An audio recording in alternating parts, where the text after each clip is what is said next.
नमस्कार। जय राधे राधे श्याम राधे राधे। जय वृंदावन बिहारी लाल की जय, कृष्ण कन्हैया लाल की जय, पंके बिहारी लाल की जय, जय राधा श्याम सुंदर लाल की जय। সৌহৃদা ভক্তবৃন্দগণ সকলের চরণে রইল শত সহস্র কোটি প্রণাম। বড়দের প্রতি রইল শ্রদ্ধা ভালোবাসা, ছোটদের প্রতি রইল স্নেহ ভালোবাসা। আমার সমস্ত সাধু গুরু বৈষ্ণব ভাগবত ভক্ত ভগবানের চরণে রইল শত সহস্র কোটি প্রণাম, শ্রদ্ধা ভালোবাসা। আর আমার গৌর গোবিন্দ রাধা গোবিন্দের চরণে রইল শত সহস্র কোটি প্রণাম, শ্রদ্ধা ভক্তি, শ্রদ্ধা ভালোবাসা। জয় রাধে রাধে শ্যাম রাধে রাধে।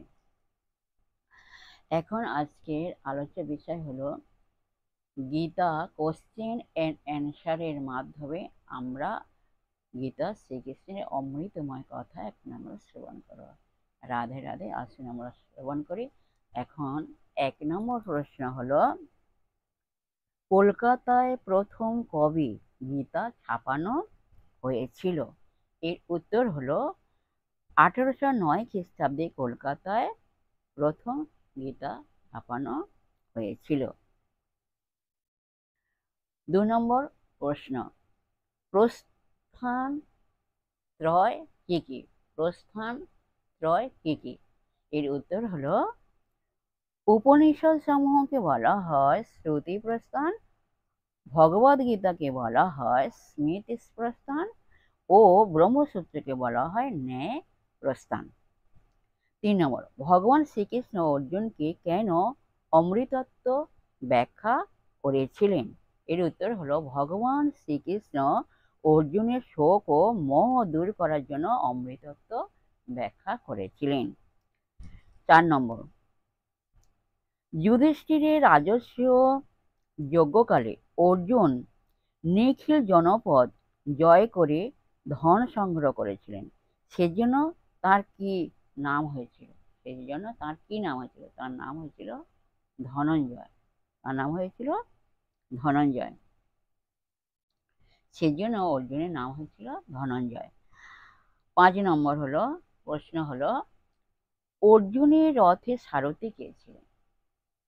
এর উত্তর হলো, অর্জুনের রথের সারথি ছিলেন ভগবান শ্রীকৃষ্ণ স্বয়ং। 6 নম্বর প্রশ্ন, আত্মা দেহ নয়, আত্মা নিত্য, দেহ অনিত্য। অনিত্য দেহ 2 রকম, 1 নম্বর হলো স্থূল, 2 নম্বর হলো সূক্ষ্ম। স্থূল দেহ ষড়বিকার যুক্ত, সূক্ষ্ম দেহ বারবার জন্ম মৃত্যুর চক্রে ঘুরতে থাকে যতদিন না স্বরূপ জ্ঞান লাভ হয়। এগুলি কোন দর্শন শাস্ত্রের অন্তর্ভুক্ত?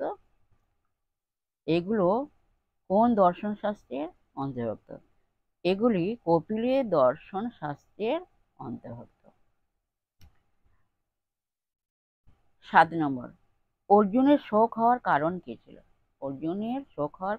এর উত্তর হলো, দেহ আত্মার বিবেক জ্ঞানের অভাব ছিল। অর্জুনের মধ্যে দেহ আত্মার বিবেক জ্ঞানের অভাব ছিল, তাই অর্জুনের শোক হইয়াছিল। 8 নম্বর প্রশ্ন, আত্মার স্বরূপ কি? এর উত্তর হলো, আত্মার স্বরূপ হলো আত্মা নিত্য, শুদ্ধ, বুদ্ধ, অবিক্রিয়, অবিনাশী ও সর্বব্যাপী। 9 নম্বর, আমাদের ধর্ম সাধনায় 5টি মহাব্রত কি কি? এর উত্তর হলো, আমাদের ধর্ম সাধনায় 5টি মহাব্রত হলো, 1 নম্বর হলো অহিংসা, 2 নম্বর হলো সত্য, 3 নম্বর হলো অচৌর্য, আর 4 নম্বর হলো ব্রহ্মচর্য এবং 5 নম্বর হলো অপরিগ্রহ।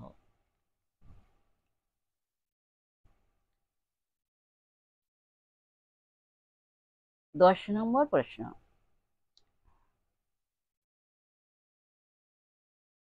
ভগবান শ্রীকৃষ্ণ অর্জুনকে বলছেন, তুমি যে মনে করছো যুদ্ধে তোমার দ্বারা ভীষ্ম দ্রোণাদিরা নিহত হবেন এবং তুমি তাঁদের হন্তা হবে, তোমার এরূপ বুদ্ধি মিথ্যা।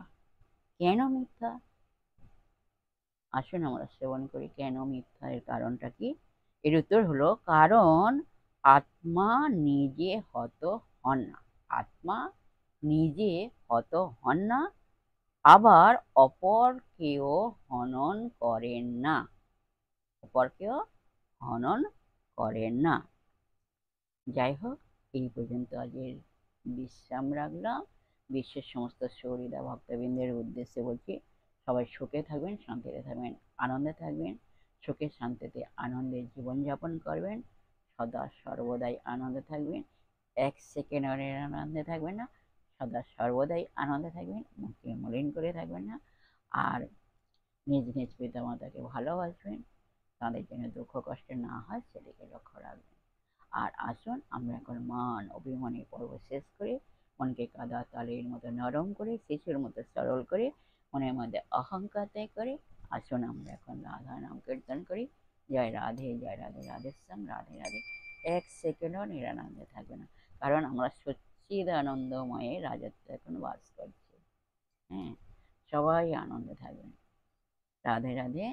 আসুন আমরা এখন রাধা নাম কীর্তন করি। কি রূপ দেখিন মধুর মরতে, প্রীতির রসের সার। আমি কি রূপ দেখিন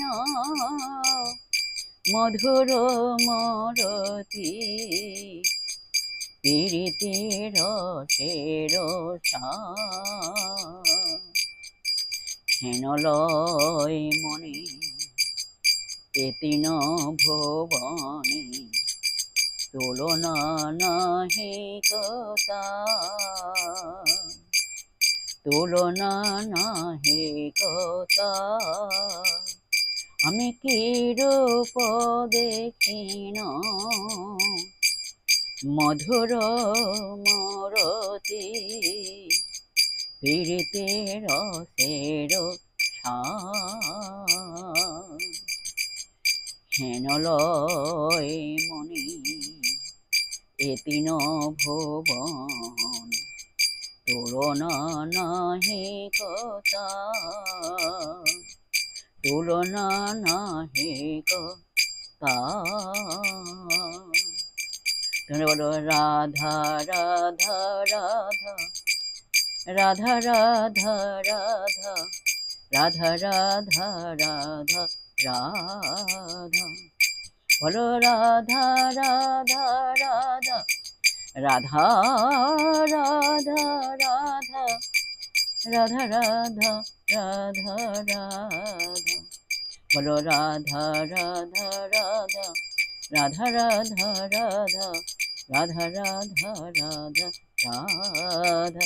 বলো রাধা রাধা রাধা, রাধা রাধা রাধা, রাধা রাধা রাধা রাধা। বলো রাধা রাধা রাধা, রাধা রাধা রাধা,